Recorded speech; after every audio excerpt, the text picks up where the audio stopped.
الحمد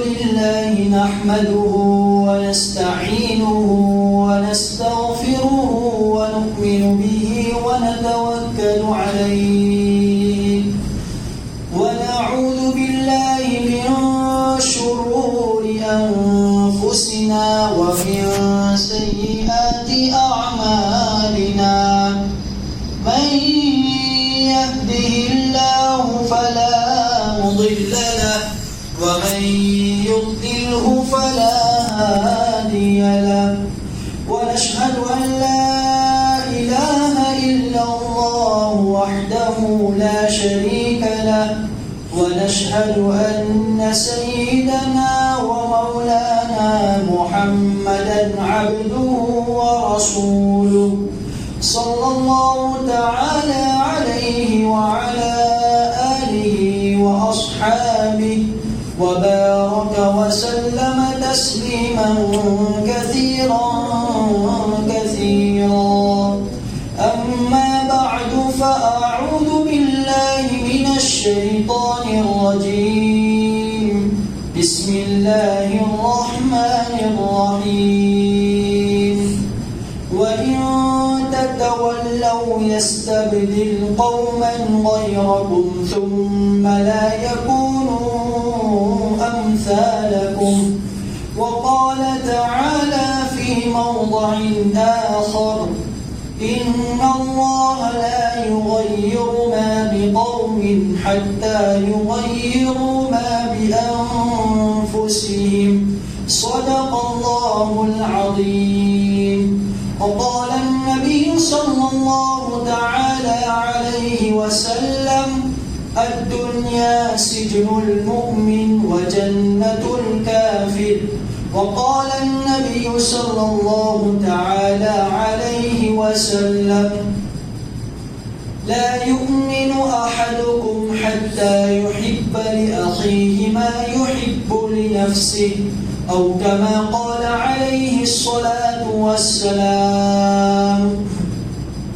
محترم حاضرین مجلس اور میرے دینی بھائیوں، سب سے پہلے ہم اللہ تبارک و تعالیٰ کا شکریہ ادا کرتے ہیں کہ اس رب ذوالجلال نے اور رب کریم نے مجھے اور آپ کو اسلام اور ایمان جیسی عظیم الشان دولت سے نوازا،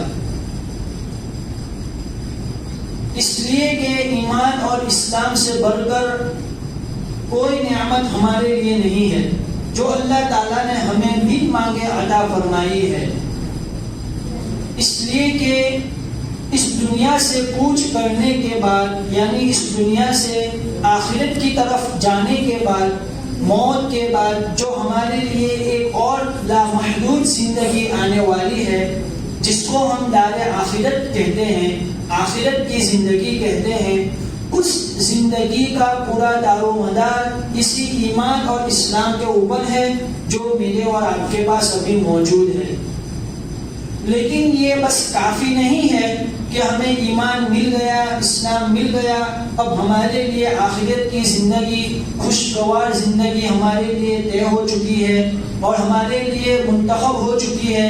یہ فقط اس اسلام اور ایمان کے مل جانے کے اوپر اس کا دار و مدار نہیں ہے، بلکہ آخرت کے اندر سرخ روئی کا جو دار و مدار ہے اور خوشگوار آخرت اور ہمارے لیے بہترین عاقبت، اس کا جو دار و مدار ہے اور اس کے لیے جو موقوف علیہ ہے، وہ اسلام اور ایمان کے مل جانے کے بعد اس کے تقاضوں کو پورا کرنا ہے، یعنی اس کے اوپر چلنا ہے کہ کیا ہم نے دنیاوی زندگی کے اندر ایمان تو اللہ نے ہمیں دے دیا، اسلام سے ہم سب کو اللہ تعالیٰ نے نواز دیا، لیکن کیا ہم نے اس ایمان کے مل جانے کے بعد اور اسلام کے مل جانے کے بعد اس کے تقاضوں کو بھی پورا کیا ہے یا نہیں؟ یعنی ایمان کی جو تعلیمات ہے، اسلام کی جو تعلیمات ہے، اس کے اوپر ہم نے کتنا عمل کیا، اس کے تقاضوں کو کتنا پورا کیا، اس کی بھی ضرورت ہے.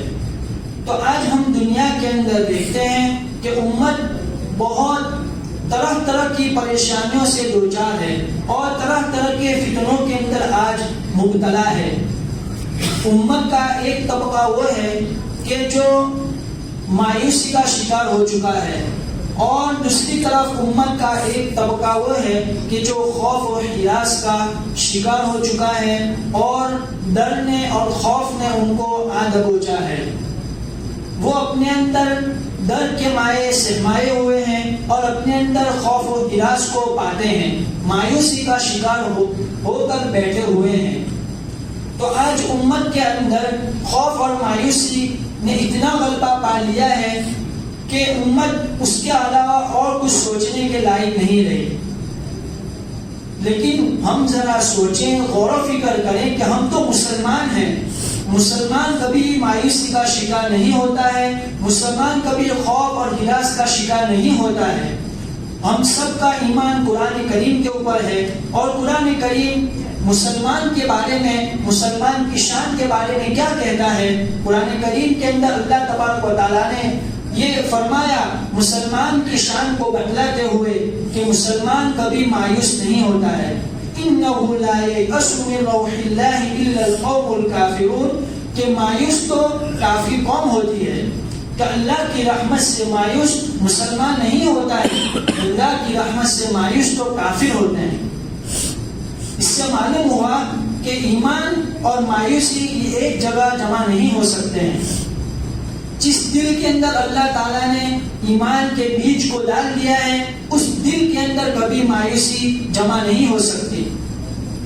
اگر ہم اپنے دلوں کے اندر مایوسی کو پا رہے ہیں، خوف اور ہراس کو پا رہے ہیں، تو ہم اپنے ایمان کی خیر منائیں۔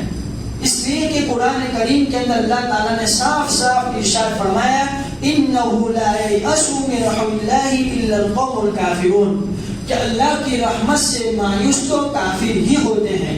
یہاں حسر کے ساتھ اللہ تعالیٰ نے فرمایا کہ اللہ کی رحمت سے مایوس تو کافر ہی ہوتے ہیں۔ اس سے معلوم ہوا کہ اس کے علاوہ مسلمان کی مومنوں کی جو جماعت ہے وہ اللہ کی رحمت سے کبھی مایوس نہیں ہوتی ہے۔ اور ہم حدیث کا مطالعہ کریں گے تو ہمیں حدیث سے بھی پتہ چلتا ہے کہ میرے اور آپ کے آقا تاجدار مدینہ محمد مصطفیٰ صلی اللہ تعالی علیہ وسلم نے اپنے حدیث مبارکہ کے اندر ارشاد فرمایا کہ مایوسی مومن کی موت ہے، کہ مایوسی مومن کے اندر نہیں ہو سکتی ہے۔ تو جب میرے اور آپ کا آقا اللہ تبارک و تعالیٰ جو کہ مالک ہے، خالق ہے، ساری چیزوں کا پیدا کرنے والا ہے، ہمارا ایمان تو اس خالق اور مالک کے اوپر ہے کہ جس کے قبضے قدرت کے اندر عزت بھی دینا ہے، جس کے قبضے قدرت کے اندر عزت کو چھین لینا ہے، جس کے قبضے قدرت کے اندر سلطنت اور حکومت عطا کرنا ہے، جس کے قبضے قدرت کے اندر سلطنت اور حکومت کو محروم کر لینا ہے، سلطنت اور حکومت کو چھین لینا ہے، جس کے قبضے قدرت کے اندر رزق اور روزی دینا ہے، اور جس کے قبضے قدرت کے اندر رزق اور روزی سے محروم کر دینا بھی ہے۔ تو ہم تو اس خالق اور مالک کے عبادت گزار ہیں، معبود ہیں، کہ جو خالق اور مالک کے جس کے قبضے قدرت کے اندر ساری چیزیں ہیں۔ وَتُعِزُّ مَن تَشَاءُ وَتُذِلُّ مَن تَشَاءُ کہ جس کو چاہتا ہے وہ عزت سے نوازتا ہے، جس کو چاہتا ہے وہ ذلیل اور خوار کر دیتا ہے۔ تو جب ہمارا خالق اور ہمارا مالک کہ جس کے قبضے قدرت کے اندر ساری چیزیں ہیں، دنیا کی چھوٹی سے چھوٹی چیز سے لے کر بڑی سے بڑی چیز، کہ اس کا پورا پورا اختیار میرے اور آپ کے آقا میرے اور آپ کے آقا اور خالق اللہ تعالیٰ کے قبضے قدرت کے اندر ہے، تو پھر ہم مومن اور مسلمان کس چیز سے مایوس ہو سکتے ہیں؟ یہ ہمارے ایمان اور یقین کی کمزوری ہے، ورنہ ایمان کے ساتھ مایوسی اور خوف اور ہراس کبھی جمع نہیں ہو سکتے۔ ہم ذرا حضرات صحابہ کرام رضوان اللہ تعالیٰ علیہم اجمعین کی زندگی کو پڑھیں گے اور اس کے اندر غور و فکر کریں گے تو ہمیں پتہ چلے گا کہ ان لوگوں کے اندر کیسا حوصلہ تھا، ان لوگوں کے اندر کیسی جرأت اور ہمت تھی، ان لوگوں کے اندر کیسی بہادری اور طاقت تھی۔ غزوہ احد کے موقع کے اندر جب حضرات صحابہ کرام کو تھوڑی سی تکالیف کا سامنا کرنا پڑا اور کچھ تھوڑی سی مصیبتوں کا سامنا کرنے کے بعد مدینہ منورہ واپس آنے لگے، تو کفار مکہ نے یہ سوچا کہ ذرا ہم ان کو مینٹلی طور پر خوفناک کرنے کے لیے اور ان کو ڈرانے کے لیے ہم ان کو یہ پیغام پہنچاتے ہیں کہ ہم واپس جمع ہو کر اور اکٹھے ہو کر آپ کے سامنے مقابلہ کرنے کے لیے آ رہے ہیں اور آپ کے ساتھ جنگ لڑنے کے لیے واپس آ رہے ہیں. یہ کفار مکہ نے ایک سازش کی تھی کہ مسلمانوں کو مینٹلی طور پر ڈرائیں اور ان کو خوفناک کرے. حالانکہ ان کا کوئی جانے کا ارادہ نہیں تھا، وہ شکست کھا کر جا رہے تھے، لیکن انہوں نے جاتے وقت یہ پلاننگ کی کہ ہم مسلمانوں تک یہ پیغام پہنچاوے، صحابہ تک یہ پیغام پہنچاوے کہ ہم واپس جمع ہو کر آپ کے سامنے جنگ کرنے کے لیے آ رہے ہیں. تو اگر ہمارے یہ پیغام سنیں گے تو مینٹلی طور پر ڈسٹرب ہو جائیں گے اور وہ خوف و ہراس کے اندر مبتلا ہو جائیں گے. لیکن انہوں نے اپنے پلاننگ کے مطابق مسلمانوں کو اور حضرت صحابہ کرام کو یہ پیغام تو پہنچا دیا. تو جیسا ہی یہ پیغام حضرت صحابہ کرام کو پہنچتا ہے تو یہ پیغام جیسا ہی پہنچتا ہے، حالانکہ صحابہ ابھی تو زخموں سے چور تھے اور 70 کے قریب صحابہ شہید ہو چکے تھے، لیکن جیسے ہی ان کو یہ پیغام پہنچتا ہے تو قرآن کریم ان کی کیفیت کو اس طرح بیان کرتا ہے کہ صحابہ کرام کو جب ان کا یہ پیغام پہنچا کہ جس پیغام کے اوپر کفار مکہ کو انہوں نے یہ ذہن بنایا ہوا تھا کہ مسلمان ذہنی طور پر خوفناک ہو جائیں گے اور ڈر جائیں گے، سہم جائیں گے، تو مسلمانوں کو حضرات صحابہ کرام کو یہ پیغام پہنچنے کے بعد بجائے ان کو خوف و ہراس میں مبتلا کرنے کے، صحابہ کے ایمان کے اندر اضافہ ہو گیا اور ان کے ایمان کے اندر بڑھوتری ہو گئی. فوراً لڑنے کے لیے تیار ہو گئے اور انہوں نے بھی پیغام پہنچایا کہ ہم بھی آپ کے ساتھ لڑائی کرنے کے لیے اور جنگ کرنے کے لیے تیار ہیں. اس سے ہمیں پتہ چلتا ہے کہ مسلمان اس وقت کے اندر صحابہ کرام رضوان اللہ تعالیٰ مجمعین اس وقت زخموں سے چور تھے. 70 سے زیادہ 70 کے قریب صحابہ شہید ہو چکے تھے، لیکن اس کے باوجود انہوں نے روگردانی سے کام نہیں لیا، بلکہ انہوں نے آگے بڑھ کر آگے چل کر ان کو یہ جواب دیا کہ ہم بھی آپ کے ساتھ لڑنے کے لیے ابھی تیار ہیں. اس سے ہمیں پتہ چلتا ہے کہ مومن کبھی پیچھے ہٹتا نہیں ہے. مومن ہر وقت اللہ تعالیٰ کے اوپر کامل یقین رکھے اور اس دنیا میں رہتے ہوئے اسباب کو اختیار کرے اور غفلت کو چھوڑ دے اور اپنی غفلت کو چھوڑ دے. اس کے بعد اس کو کوئی مایوسی کا شکار ہونے کی ضرورت نہیں ہے.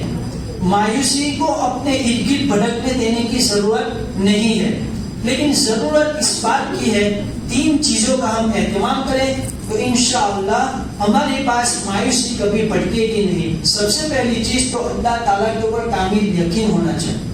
ہم کیسے حالات سے دوچار ہوں، کیسے نازک حالات کے اندر ہم گرفتار ہو، کیسا ہی خطرناک طوفان، پر خطر آندھی یا طوفان، مصیبتوں کا جو طوفان ہماری طرف کیوں نہ آ رہا ہو، کیوں نہ بڑھتا چلا آ رہا ہو، لیکن ہم اس موقع کے اندر 3 چیزوں کا اہتمام کریں گے تو ہمارے لیے کبھی مایوسی ہمارے قریب بھی نہیں آ سکتی اور ہم خوف اور ہراس کے اندر کبھی مبتلا نہیں ہو سکتے. سب سے پہلی چیز تو یہ ہے کہ اللہ تعالیٰ کے اوپر کامل یقین ہونا چاہیے کہ اگر اللہ تعالیٰ نے ہمارے لیے اور ہماری تقدیر کے اندر یہ چاہا ہے کہ اس چیز سے، ان حالات سے اس آدمی کو تکلیف پہنچانا ہے تو پہنچے گی. لیکن اللہ تعالیٰ نے اگر نہیں چاہا تو چاہے ساری کائنات مل کر، ساری دنیا مل کر ہمیں کتنا ہی نقصان پہنچانا چاہے، کتنے ہی پر خطر حالات ہمارے سامنے کیوں نہ آ جائے، لیکن ہمیں ذرہ برابر نقصان نہیں پہنچا سکتے. تو سب سے پہلے تو ہمیں اپنے دل کے اندر یہ ایمان اور یہ یقین کو جما لینا چاہیے کہ نقصان پہنچانے والی ذات اور نفع پہنچانے والی ذات اللہ ہی کی ہے اور اللہ کے سوا ہمیں کوئی نفع نقصان پہنچا سکتا نہیں ہے. یہ سب سے پہلے کامل یقین ہم اپنے اندر، دل کے اندر ٹھوس جما لیں. اس کے بعد دوسری جو چیز ہے کہ ہم دنیا کے اندر ہیں اور دنیا دار الاسباب ہے. ایسا نہیں ہے کہ ہمیں فقط اللہ تعالیٰ پر یقین رکھ کر اور اللہ تعالیٰ سے امید لگا کر بیٹھے رہنا ہے اور کسی بھی حالات کا ہمیں سامنا نہیں کرنا ہے. ساری چیزوں کو ہم نے اللہ تعالیٰ پر چھوڑ دیا ہے، ہم ہاتھ پر ہاتھ ڈلے بیٹھے ہوئے ہیں. یہ بھی ہماری کامیابی کے لیے کافی نہیں ہے، بلکہ اللہ تعالیٰ کے اوپر یقین رکھنے کے بعد اللہ تعالیٰ کے اوپر امید رکھنے کے بعد دوسرا کام ہمیں اسباب کو اختیار کرنا ہے. دوسرا کام ہمیں اسباب کو اختیار کرنا ہے. اس لیے کہ دنیا دار الاسباب ہے. اسباب کو اختیار کیے بغیر ہمارے لیے کوئی چارہ نہیں ہے. اس لیے سب سے پہلے تو اللہ پر کامل یقین رکھیں. اس کے بعد دنیا دار الاسباب ہے، اس وجہ سے ہم اسباب کو اختیار کریں. جتنا ہو سکے ہم اپنی طرف سے اسباب کو اختیار کریں. اس لیے کہ اسباب کو اختیار کرنا یہ توکل کے خلاف نہیں ہے، بلکہ یہ عین توکل ہے.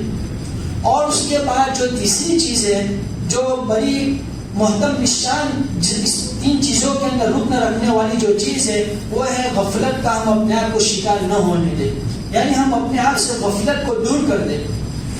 جیسے ہی جو بھی وقت اور جو بھی حالت ہو، اس حالت کے اندر ہم یہ سوچیں کہ ایمان اور اسلام اور اللہ تعالیٰ اور نبی پاک علیہ السلام کی تعلیمات ہمارے لیے اس وقت کیا چاہتی ہے، تو اس وقت کے تقاضوں کو ہم پورا کریں. اس کے اندر ہم غفلت کا اپنے آپ کو شکار نہ بنائیں، اپنے آپ سے غفلت کو دور کر دیں. تو اگر ہم نے ان 3 چیزوں کا اہتمام کیا اور ان 3 چیزوں کی پابندی کی، تو انشاءاللہ ہماری دنیا بھی سرخرو ہو جائے گی اور آخرت کے اندر بھی ہمارے لیے سرخروئی ہوگی. سب سے پہلی چیز تو اللہ تعالیٰ کے اوپر کامل یقین. اس کے بعد دوسرے نمبر کی جو چیز ہے وہ دنیا کے اندر رہتے ہوئے اسباب کو اختیار کرنا ہے. اور تیسرے نمبر کی جو چیز ہے وہ غفلت کو ہمیں اپنے آپ سے دور کرنا ہے. غفلت کو ہمیں اپنے قریب بھٹکنے نہیں دینا ہے. غفلت ہی ساری مصیبتوں کی جڑ ہے. اذان ہوتی ہے، ہم غفلت کا شکار ہوتے ہیں. ابھی جاتے ہیں، ابھی جماعت کو دیر ہے. یہ ہمارے ذہن کے اندر وساوس گردش کرتے رہتے ہیں، جس کی وجہ سے ہماری جماعت چلی جاتی ہے، نماز قضا ہو جاتی ہے. اسی طریقے سے عبادات کے ہر رکن کے اندر اور عبادات کے ہر شعبے کے اندر ہم اپنے آپ کو غفلت کا شکار بنائیں گے تو اللہ تعالیٰ نے ہمارے اوپر جو عبادتیں مقرر کی ہے اور جو لوگوں کے حقوق اپنے اوپر مقرر کیے ہیں، اس کے اندر ہمارے طرف سے کوتاہی پیدا ہوگی. اور جو عبادتوں کے اندر کوتاہی پیدا ہوگی اور حقوق کے اندر ہم کوتاہیاں کرنا شروع کر دیں گے، تو ہمارے لیے جو حالات بنتے چلے جائیں گے اور ہم ان حالات کے اندر گرتے چلے جائیں گے اور پیچیدگیوں کے اندر مبتلا ہوتے چلے جائیں گے. اس لیے ہم سب سے پہلے اپنے آپ سے غفلت کو دور کریں. جیسے ہی جس وقت اللہ تعالیٰ کا حکم ہم پر متوجہ ہو، فوراً اس حکم کو ہم ختم کرنے کی اور اس حکم کے اوپر اپنے آپ کو اتارنے کی کوشش کریں. حقوق اگر ہمارے اوپر عائد ہوتے ہیں تو حقوق کو ادا کرنے کی کوشش کریں. عبادات کا وقت آ چکا ہے تو عبادات کو انجام دیں. گھر کے اندر کسی حقوق کی ہمارے اوپر ذمہ داری ہے تو ان ذمہ داری کو ادا کرنے کی کوشش کریں. تو اس طریقے سے ہم اگر غفلت کا شکار نہیں ہوں گے اور ہر وقت چست اور چوکنا رہیں گے، تو اللہ تعالیٰ سے امید ہے ہمارے سارے پہلو اور ہمارے سارے شعبے محفوظ رہیں گے. ہماری عبادت کا پہلو بھی محفوظ رہے گا، معاملات، معاشرت، سارے شعبے ہمارے محفوظ رہیں گے. اللہ تعالیٰ سے دعا ہے اللہ تعالیٰ ہمیں کہیں سنی باتوں کے اوپر عمل کرنے کی توفیق عطا فرمائے اور ہمارے لیے دنیا کے اندر رہنا اور دنیا کے بعد آخرت کی جو زندگی آنے والی ہے اس کے اندر بھی ہمارے لیے سرخروئی کا ذریعہ بنائے. وآخر دعوانا ان الحمد للہ رب العالمین.